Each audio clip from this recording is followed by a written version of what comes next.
Hello, this is Mark Anderson to talk about DOE for on-target results with minimal variation. So I welcome everybody attending today. I appreciate you listening to my presentation that's going to focus on trying to minimize variation while, of course, maintaining on-target results. I think most of you know me. I am an engineering consultant with Statis Incorporated, and I've been around well, before the company even started, going way back now, I'm celebrating 50 years of doing design of experiments, having started in 1974 as a summer engineer, working on process development, and having the very great fortune of being schooled on multi-factor approaches and the use of statistics to make sure that whatever happened was not caused by chance, but more likely was, significant impact, of the factors that I tested. So let us begin.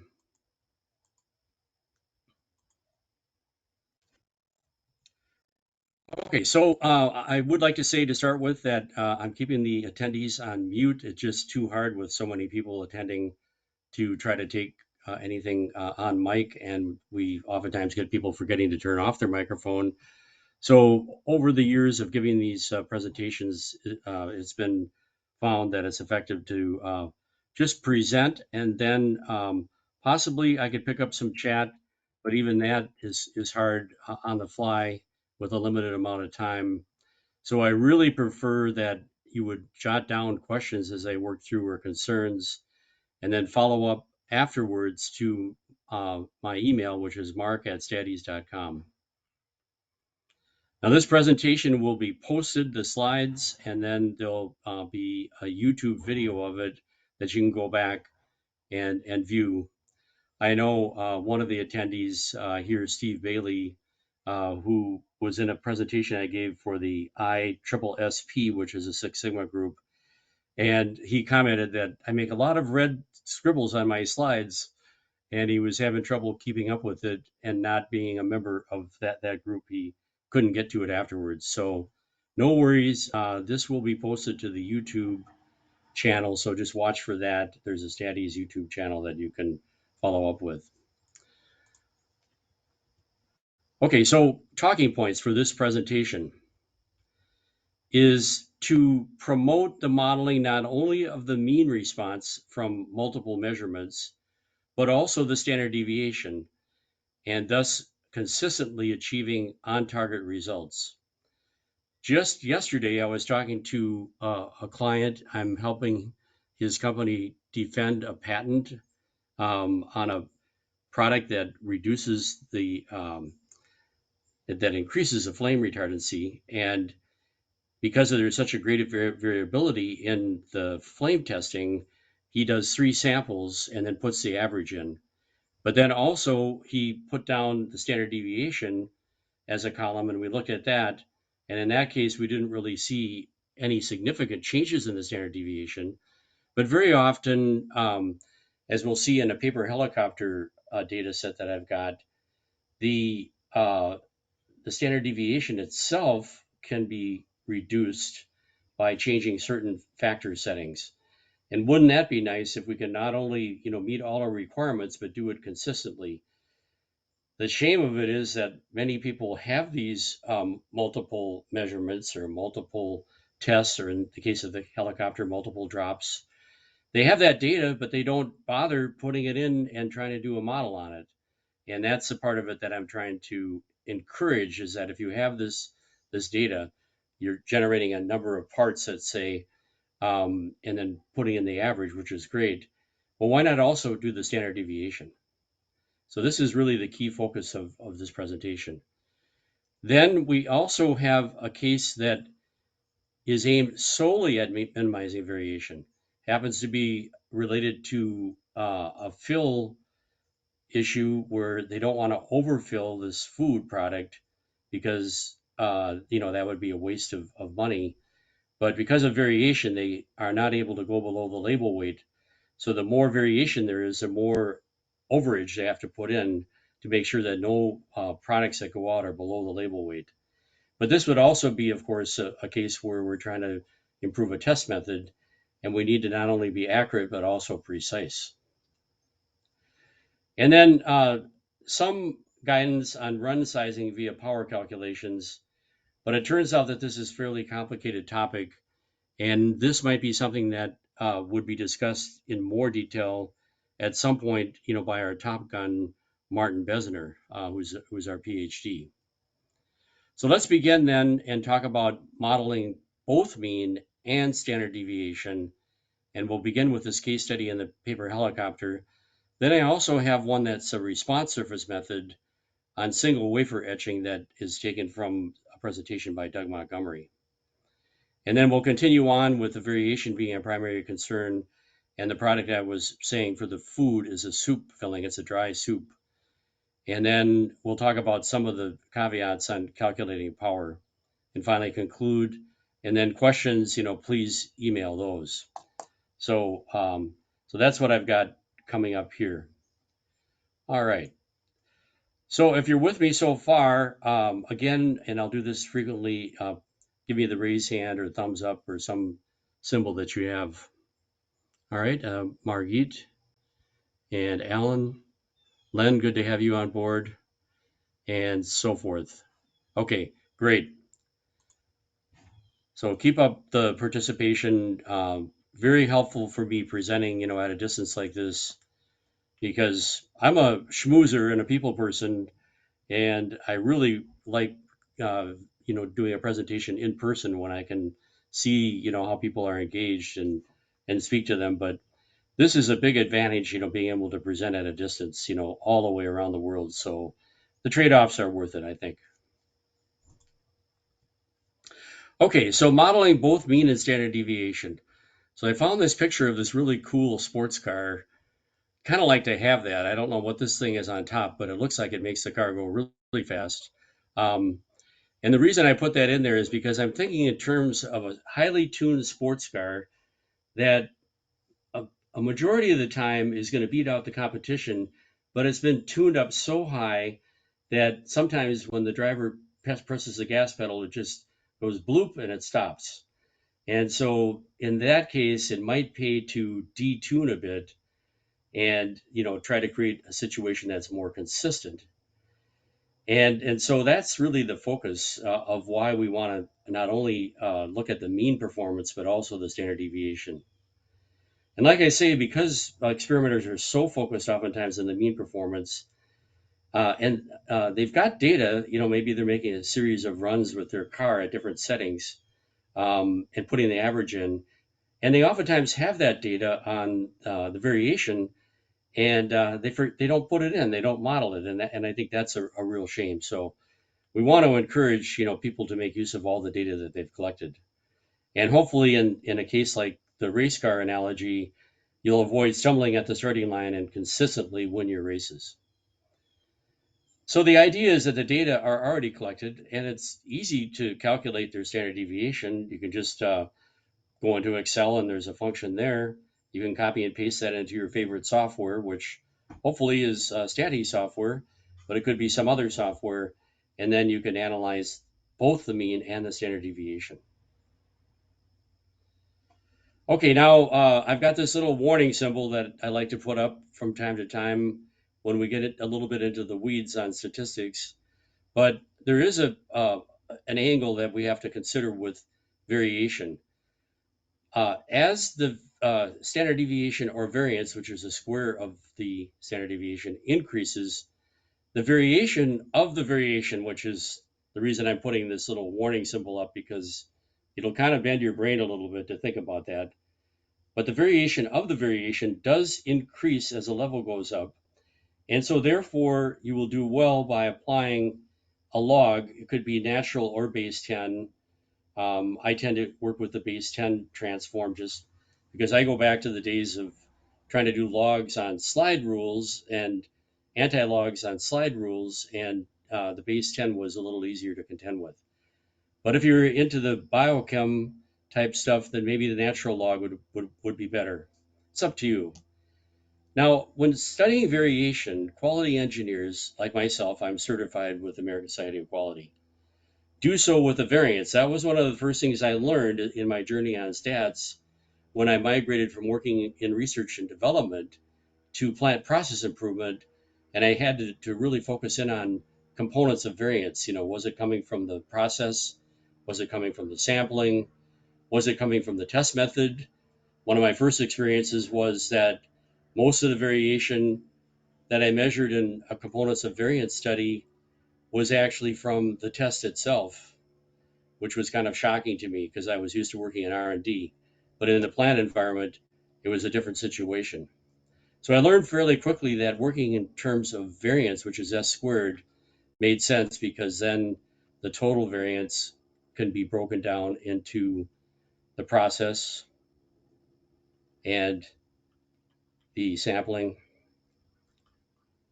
and the test. And then I found that this pie chart approach was very graphic to focus on the test method first before we did any further designed experiments. However, if we're going to take a log of the variation and we put it in variance, well, then it just becomes 2 log s.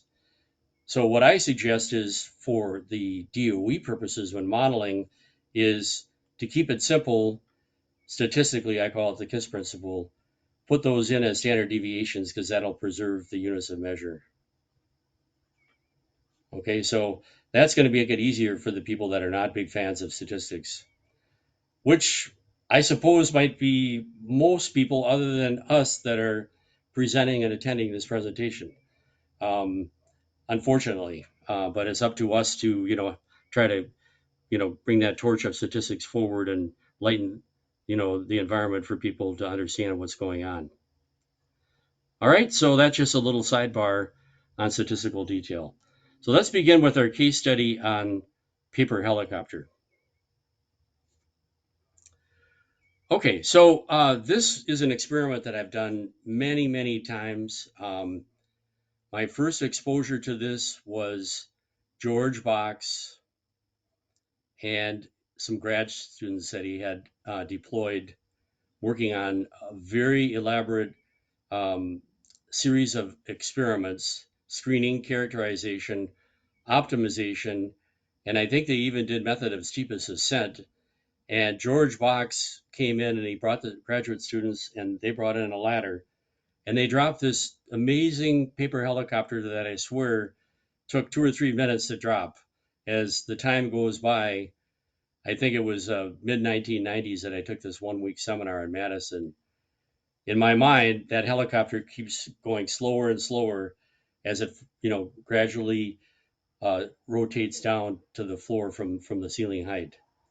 I did a lot of paper helicopter experiments with Statis over a period of time until we had to compress the class into such a short period that we couldn't really spend the time to do the hands-on experiments. But beginning in the early 2000s, I was brought into the South Dakota mines, as they currently call it, in Rapid City, and there we had more time to work, and we had students that we wanted to keep engaged on the class. And so we revived the paper helicopter experiment, and I've been doing it, I guess, for over 20 years now there in Rapid City. So at one point along the way, I forget exactly when we introduced this, but we came up with tools to be able to lay out split plot experiments, which can handle hard to change factors.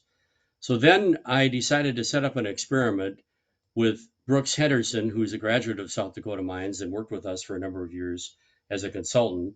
My son Hank, who's currently the head of the programming of Statis. And then I took the easy job of being the data handler and made them climb up the ladder and drop the helicopter and then squat down on the floor and measure how far off it was from target. Now, when we do this experiment, I always encourage the students to drop each of their copters 3 times and then obviously enter the mean of the drops in terms of the flight time and the distance from target. And I also urge them to measure and analyze the standard deviation of the two responses. As I say, unfortunately, I don't know how many times I tell them to do this, and most of them don't do it. So it's just a frustration that I have. So at any rate, we decided with this new tool of split plots, and remember the new hammer syndrome, if you maybe have heard of that or haven't heard of it. But people like myself, when we get a new tool like a hammer, we want to hammer everything. Um, Everything looks like a nail to us, and so we're pretty excited to try this split plot approach. And then the other thing that came in is there was this new paper called 24 pound. I'm sorry, 26.6 pound CX22. Doesn't that sound cool? Supreme. And it turned out that this won a paper helicopter record for flight distance. And I have the reference down here.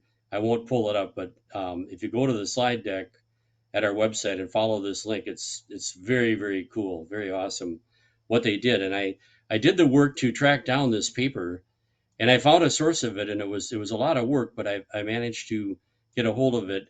And so I was anxious to try that against the paper that Statis used, which was a little thicker than the normal 20 pound for our course books. Now, it wasn't much of a difference in the pound weight, and so there was kind of a question of whether this would really make a difference or not. It wasn't a real bold difference, but I really wanted to test it out. Obviously, this paper here is expensive, and so we don't want to switch over to it if it's not giving us a significant advantage. Okay, then for the wing length, which is probably the biggest factor that almost always emerges, short versus long. The body length, short versus long, doesn't usually come out, but for some reason the body width, narrow versus wide, oftentimes I see that coming out as a significant factor. And then a really important aspect of doing the paper helicopters is putting on a paper clip, which will stabilize the flight and it'll keep it more on target, but it also reduces the flight time. So there's a trade off. And then I forget if it was Brooks or Hank, they came up with this idea of either dropping it from the top, which I called a pop and drop because you kind of held the wings together and then you let go and the wings would pop out, or you would hold the bottom of it and drop it from the bottom, which was another option. You could hold it right up to the top of the ceiling that way. So that was just a difference in procedure. Okay, now factors A through D are what we call hard to change, and we abbreviate that as HTC. Factors E and F are easy to change. We call those ETC factors. That facilitated the use of a split plot experiment to make it easier to get this done.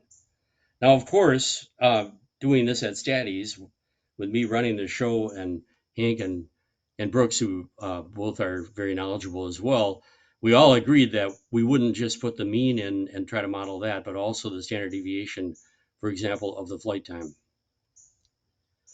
So what I'm going to do is I'm going to open this up on the software. And what I'm using is the current release of Statis 360. And just so you know, if you're not familiar with 360, this is our flagship product that Hank and Martin brought in when they took over the company, and I shifted over back to a technical role at 60% as an engineering consultant. And they brought in this tool, Statis 360, that includes a Python script editor, which of course Hank and Martin, our dynamic duo, along with Joe, who's one of our stat help consultants, and he's also programming algorithms, and he's really good at this Python scripting. Most of us, I just have to speak for myself, I suppose, wouldn't really be getting into this. We're just not into the programming, and we're pretty happy with the basic design expert. No worries, because we don't have to go there. This Statis 360, by the way, also adds space filling designs like the Latin hypercube optimal distance, and then the Gaussian process modeling as a tool for simulations that are deterministic, but we're trying to tease out some kind of knowledge of what that simulation is doing. Um, Again, I think most people, and I wouldn't have been working with this because I would do hands-on experiments, but there are some people that will get the 360. So what I'm going to be doing is really focusing primarily on the tools that are in Design Expert. And so let's take a look at this split plot helicopter experiment. Okay, now is a good time because I've been jabbering on to go back and just ask if people would click the hands up icon if they see the software on their screen. Okay, Len, thank you. Jared, John, et cetera, et cetera. Okay, perfect. Now, before I get into this, I'm going to rebuild it, but just notice right away that there's these black lines cutting across. Okay, so this is a grouping. Now, in this grouping, you'll notice that A through D, which are factors with the design of the helicopter, are the same. And then E and F are going to vary in a random fashion, but there's only two per group, so there's not a lot of change in the randomization. But this was very helpful because we could deploy Karen, who was in our front office at the time, to cut these helicopters out, and she did a great job of that. And then I told her to write down on the back of the helicopter, what the group number was. Okay, now this grouping is being done, um, in a random order between groups. Okay, and then within the groups, we've got the easy to change being randomized. So that's how the split plot works. But it really saved us a lot of work. I mean, it cut down the work in half basically by doing it this way. And the way this was done, it takes a little bit of trial and error to do it. I have to be honest about that. But basically, what you're going to do is switch from the normal randomized builder that we see here with the color coding, which is super duper handy, down to this split plot section. And this is where we see that we've got 6 total factors. 4 of them are hard to change, and the other 2, of course, are going to be easy to change. 2 runs per group. And we notice that the resolution is computed as being very high, green resolution, so that even though this is a half fraction, um, it ends up being very effective for detecting not only main effects, but also two-factor interactions. Now, this is a little bit of diversion into split plots from my theme, but um, it's a really cool idea that I really like, and I wish I would have had that back in the 70s when I started doing my factorial designs, but it was just too hard to work out back in those days with the computing resources. But here you can see that we've identified A through D, and these are in small letters also to help us realize that those are the hard to change factors. And then the easy to change factors are the ones at the bottom here. And all of these are categoric, by the way. And then here we have, not only we're going to be dropping 3 times will we take the average of it, but we'll also compute through we'll collect the data in Excel and then copy and paste it back over. And then we've got the deviation from target in centimeters, and then the deviation, standard deviation of our distance from the target. So those are the 4 responses. Now, just doing a power calculation for the time on average, if we could see a difference of 0.5, that would be meaningful. Differences less than 0.5 seconds are probably not that important. So this is a minimum threshold signal that we're listening for. We call that the delta. And then from prior experimentation, we know that the standard deviation should be around 0.25. And then for the deviation from target, if we can detect a difference from target of 20 centimeters at a minimum, that would be worthwhile. We'd like to, you know, be concerned about a difference of 20. If it's less than 20, it's not really that important. So this is a minimum threshold to detect, or delta, the signal we're listening for the deviation from target, and then standard deviation of that based on prior experiments would be about 10. And then we get a very interesting situation with the power calculation. It turns out that by grouping, we're reducing the power that we can apply for the estimation of main effects of the hard to change factors. Because of the grouping, if you think about that, it probably makes sense that we're restricting that. At the same time, we're getting more power within the hard to change factors, which are called whole plot factors. and these are called subplot factors. So we're actually getting more power on those. But the cool part of the power situation is that the interactions, for example, AE and AF, will take on the power of the subplot. And so I feel like that's a good trade-off. We do have some issues with the main effects, but even the main effects of the hard to change factors are still, well, they're above 50%. So, in Minnesota, we say it could be worse. So that's how the design is set up. And now I'm going to reopen it. Oh, it's a reminder here, warning that we have to make sure that if we have two groups that have the same conditions, they should be reset. Now, the reset was I made Karen build up all 16 helicopters. So we didn't, try to recycle any helicopters. We always rebuilt them every single time, but she had done that ahead of time. Okay, so let's open up the results here. And I just want to point out that off to the right, we've got two columns for each attribute. So we've got the column of the mean or the average for the time, and then we've got the column for the standard deviation. Then for the deviation from target, we've got the average of the 3 drops, and then we got the standard deviation of the 3 drops. Now, I'm going to say at this point, though, that if we really were focusing on standard deviation, 3 drops is really a bare minimum. And probably we would want to do, let's say, 20 drops or something like that. When I did SPC charts, we would establish a chart by doing 20 subgroups and then calculate the standard deviation. Typically, we use subgroups of 4 or 5. Standard deviation would be the variation of the subgroup means, and then that would establish the red lines on the control chart because you need more data to pin down the standard deviation or variance. That's just another statistical issue. But we can go ahead and do the analysis at this point. And what we see is a breakdown of our half normal plot into the subplot effects, which have the higher power. And you can see here that the type of drop, whether we do the pop drop from the top or we drop it from the bottom, that looks like it's a big main effect. And then putting the paperclip on or off, has a huge impact on the time of the flight. And then we have this little interaction, which I told you would come into the subplot effects between the paper type and whether we have a paperclip on or not. All right, that's interesting. Over here we have the Pareto chart showing this looks like a good selection of effects. At least they're all above this t-value limit, which is based on p of 0.05.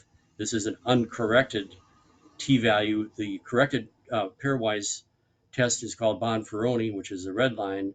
But picking this little effect here seemed to make sense, so I thought I would try it.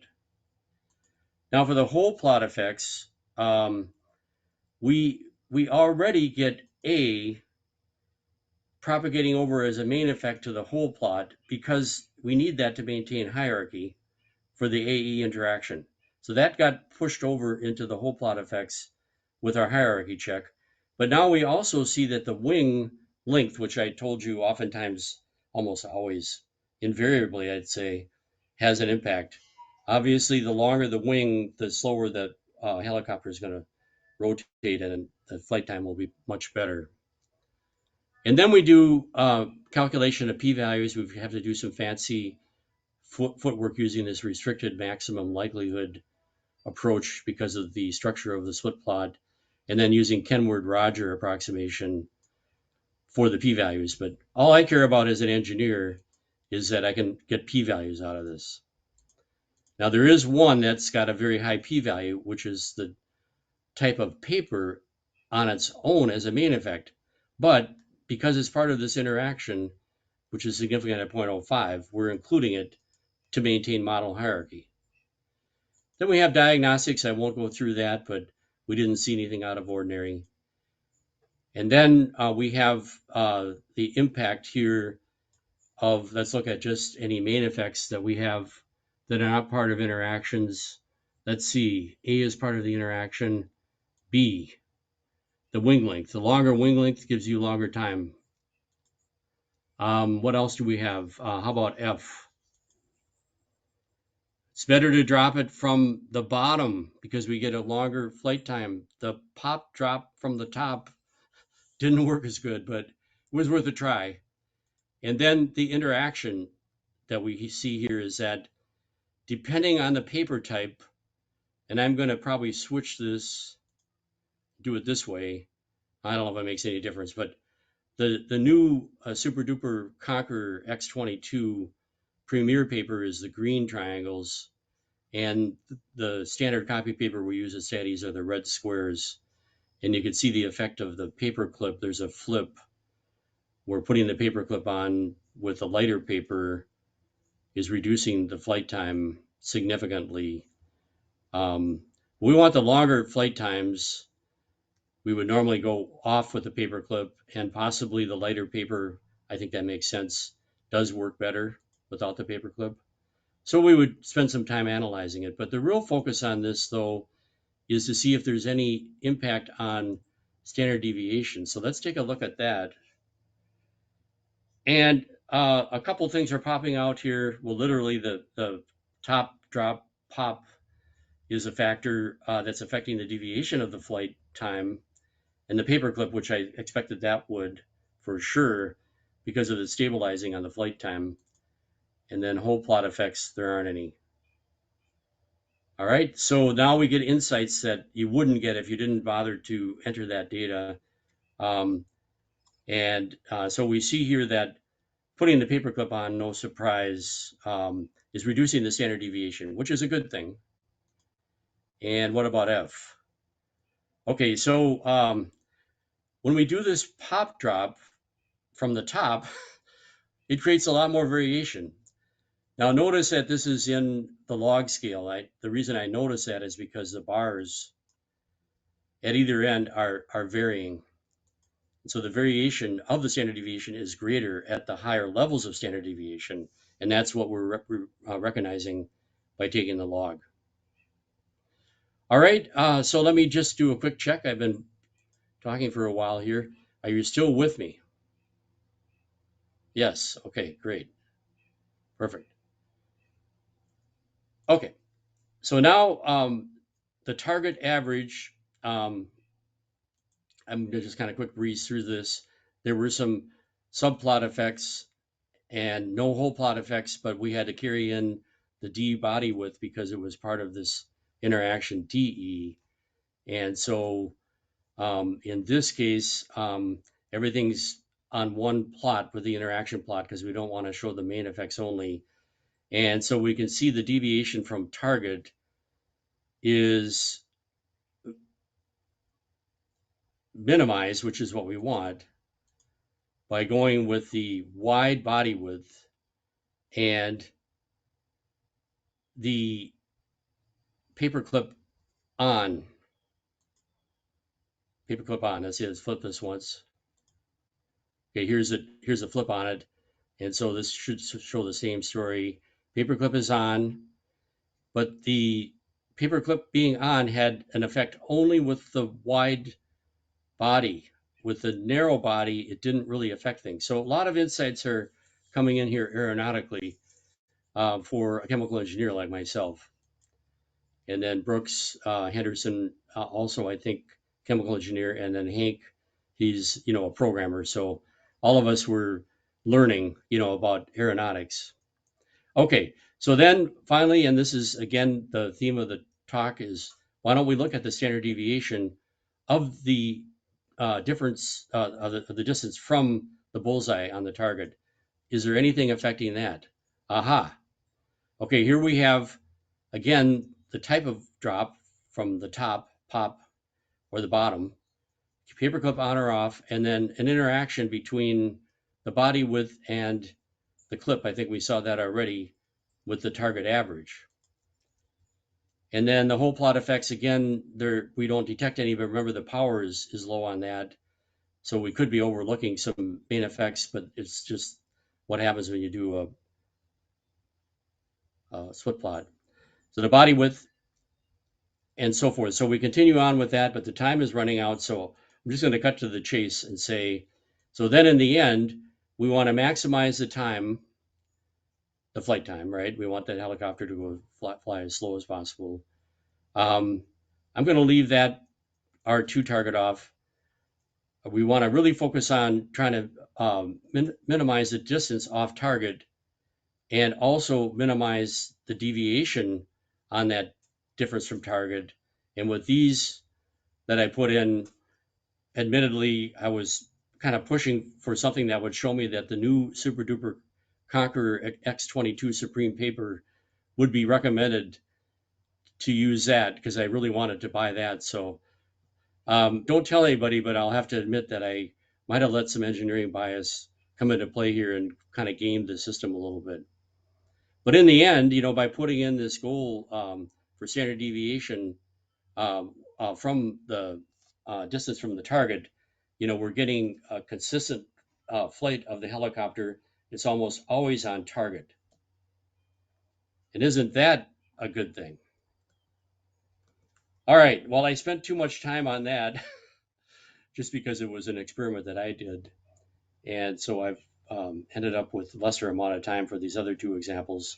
But these are more industrial and they're not as much fun. But I picked up on the single wafer etching from this presentation by Robinson, Wolf, and Montgomery in JQT back in 2006. And what they were doing was helping semiconductor engineers get a more robust result on the resistivity as a function of three key factors, which were the gas flow rate, temperature, and pressure. And there were some other variables that couldn't be controlled very well, like the radio frequency. So what they did is they looked at the variation over time, and there's a lot of thought that went into this in terms of how long they should be collecting these batches of wafers to get long-term variation captured. And then they created this central composite design, and their idea was to hit a target resistivity of 350 ohm centimeters with minimum variation. So this is really just another example, but I brought it in because the first one I did was a factorial, and I probably made things more complicated by showing you the split plot. This one is a garden variety um, response surface method, and basically all the genius went into working out, how long they should be collecting the data for the variability. That took a lot of thinking. So the design itself is standard central composite. And for those of you that are not familiar with it, we have a tutorial that we provide with the software on a chemical conversion problem, and you get this nice little picture of a central composite, which is a core factorial.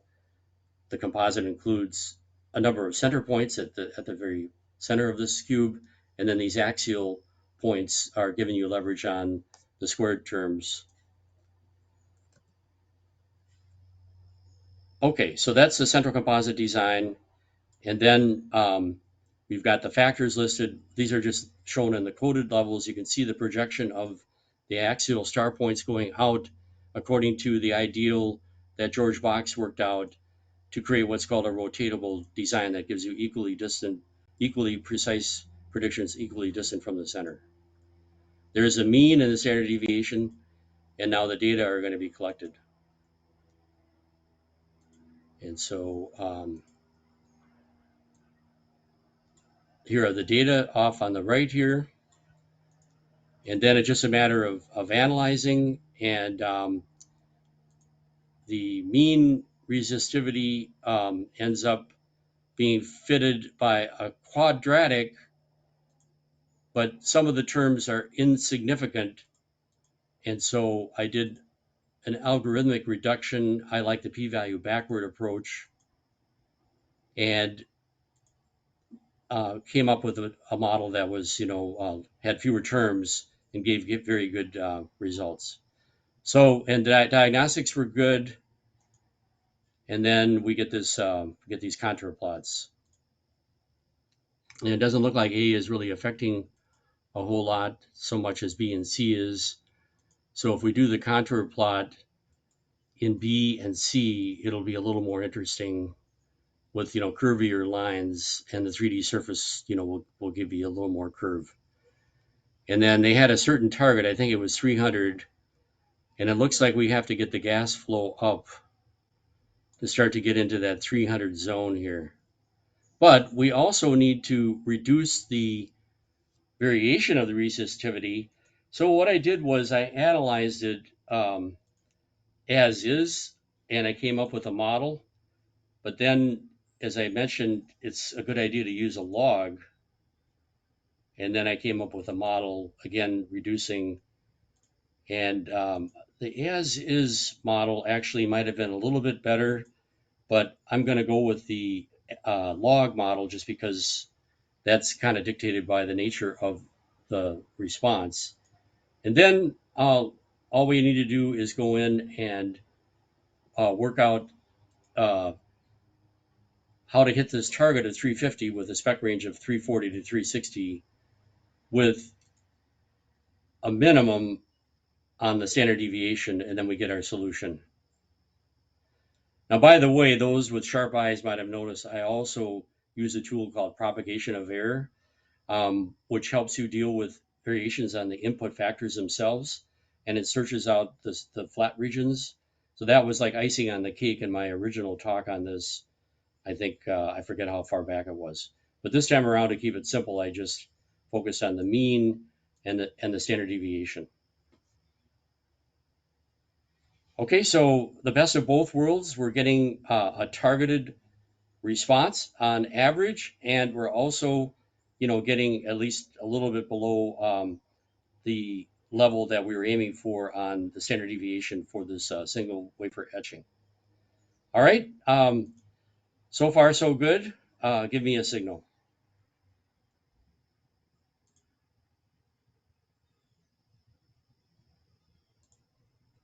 All right, thanks for hanging in here. And so let's do one more example.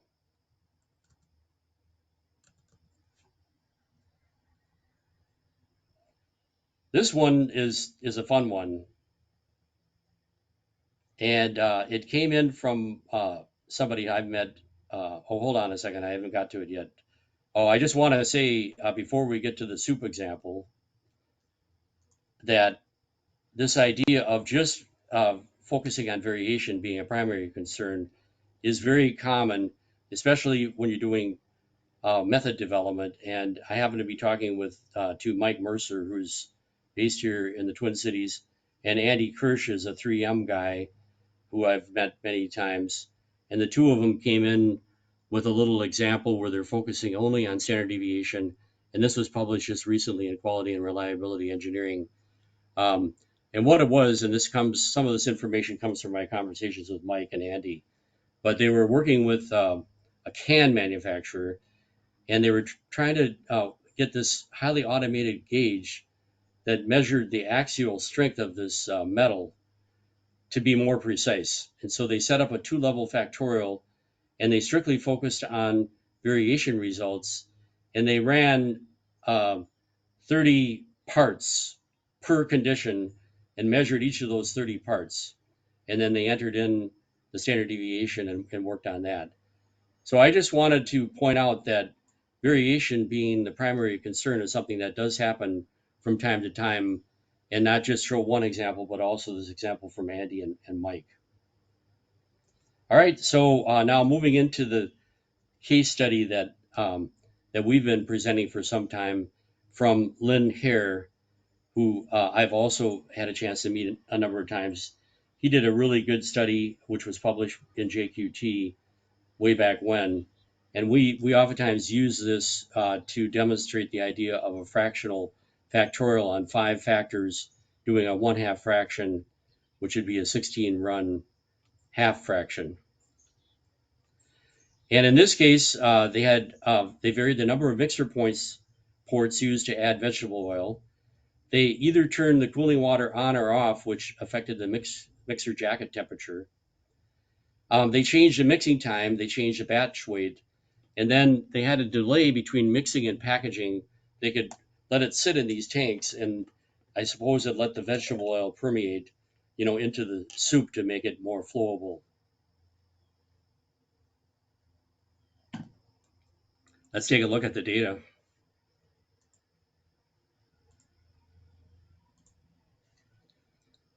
Okay, so this is the design that's been set up. It's a 2-level factorial and 16 runs. It's laid out in a random order, and then you can see the factors listed here, and then strictly measuring the standard deviation. And there's some information on that. I think I've got on the following slide talking about that a little bit more, how they collected this data on standard deviation, which is really critical. Okay, now how do we design this? This one is a garden variety standard 2-level design, except that we're going with only the half fraction. And if there weren't categoric factors here, I would recommend that you would add some center points. I would always add center points. I like center points as my security blanket, a la Linus in the Peanuts cartoon. But this one was done without the center points. It would have been a little bit more complicated because of these categoric factors. We can't run the center point. I don't know. Maybe 1 to 3 mixer ports, maybe 2 is the center point, but I don't think so. Not really.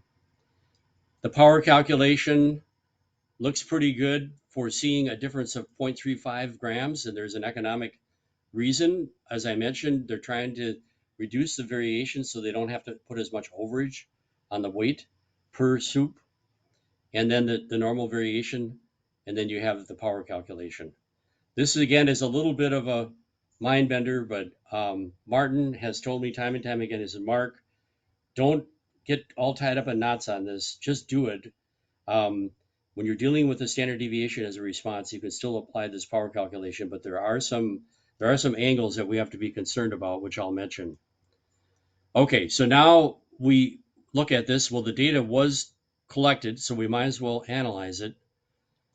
And it turned out that they had a fairly broad range of standard deviation.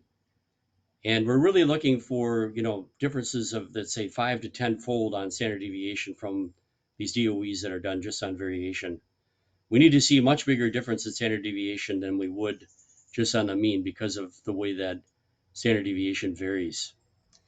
So this is a little bit of a flaky half normal plot, but off to the right here are a series of effects that fall off this line. And then D is being chosen to maintain the hierarchy of the DE. And so disregard that has a high p-value. But it worked. It seems like it did work. Now, we'll notice that the Box-Cox plot does recommend the log. Now, this doesn't always happen. And so therefore, you might just go ahead and analyze it in the log anyways. But if it didn't recommend the log, I probably would try the as is like I did before by just adding another line of modeling. But this time around, we're just going to go with a log. And as I say, it doesn't matter whether it's natural or base 10. So it's already been done. And we can see that because the blue line is set at the 0 level, which is a placeholder in this power law transform for the natural log. So now we can study what happened here. And we have two factor interactions that involve B, D, and E. Okay. And we could study these two interactions and aim for conditions that give us low standard deviation, which looks like the long delay, which is this red line, is pretty flat and low. But maybe the absolute lowest might be on the left. And there's some choices here. This is the interaction of the batch weight. And it's saying go to the high batch weight with a long delay, which is kind of a trade-off. High batch weight is better than low batch weight for productivity, but the long delay means you have more product, in process. I don't know if that's a big concern or not. All right, and so then one more thing that I would do on this case is that there's only 3-factor active. I find that the cube plot is effective, and so this we could show to the management, and we could circle the back upper right of 2.1 as the absolute lowest, which is the high batch weight, the cooling water off, and the long delay in process. But you notice that there's also some other conditions that are pretty low in standard deviation. This 2.49872 has a cooling water on. I'm not sure if that's worthwhile. Down on the lower left front is a condition with um, a lower batch weight, but we we also are only going with a short delay in process, and maybe that would be advantageous. So really everything's got to be sorted out by asking the managers to help us work out, what to put into this numeric optimization now that we've got the modeling done. And so in this case, the mixer ports A was not in the model, so it's set equal to 1 because it's easier just to have one mixing port than to have 3. The cooling water is going to be allowed to float from being either off or on. The mixing time is not in the model either, as indicated by this dagger. Okay. And so they thought it would be most conservative to leave it at its current level, which is the midpoint of the range of the mix times that they studied. But you could change that depending on what the management likes. The batch weight is going to be allowed to float, and the delay also. And then we simply say we want to minimize the standard deviation. And what I would do is I'd put a stretch target. Since this is in log scale, we can't put 0. I'm going to put in 0.1 to really put the pedal to the metal here for the low end. And then we really should put an upper threshold on this desirability of what the management is aiming for here. We need to know what our current standard deviation is. I think we had that number, but well, I'm just going to try something here and put in 2, which is slightly above the observed value of 1.9, and see if it works. Nope, that didn't work. All right, I'm going to put in 3. Okay, that worked. So the best we can do, and I think we saw this on the cube plot, was 2.1 standard deviation. And that is with the cooling water. Well, these are, let me double check this. We had, yeah, the cooling water, we let that float. It says to turn it off. Mix time, okay, so the mix time and the mix reports are just flat on the bottom because those weren't in the model. So we want the cooling water off, we want the batch weight up, and the long delay. And so the only thing would be if having the soup in process for 8 days or whatever, maybe there'd be some biological issues there. I would think the quality control person might be a bit concerned about that. We could force a delay to be minimized, or we could set it equal to the low end. Now I've modified this what if, and it's only slightly more standard deviation. We saw that on the cube plot. So which way we'd go would be up to the management. Okay, so now some more caveats, with our statistical detail. Um, the current, okay, here's the information on the current standard deviation of 3.6. So getting it down to 2.3 or 2.1 was a big win. The difference that we entered in of 0.35 that was important to the management was a business decision. That's the signal that we were listening for. The run-to-run variation of 0.2 standard deviation, we put that in as the noise or the sigma for the power calculation.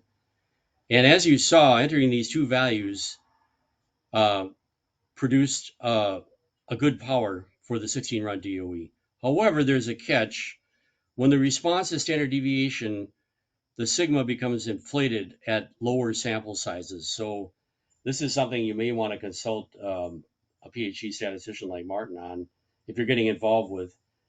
But I have some practical advice from an engineering perspective that probably would be okay.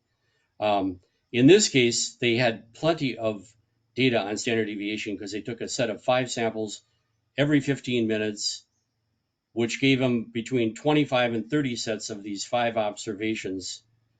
And so they were able to estimate the between time variation with at least 24 degrees of freedom, 25 sets minus 1, and within time variation of 100 degrees of freedom. So refer to the paper if you're interested to try to learn more about what they did. But my message for take home would be, when you focus on process variation, take plenty of repeated samples or measures per run. I recommend at least 20, but whatever you've got, even if it's only 3, go ahead and try analyzing standard deviation as well as a mean. Why not? There's no reason not to. So in conclusion then, hopefully I accomplished my mission with these talking points to promote the modeling not only of the mean, but also the standard deviation, and presented to you a case solely at minimizing variation and some guidance on run sizing.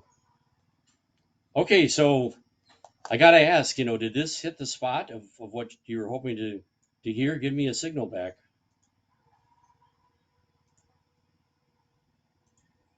All right, all right, all right.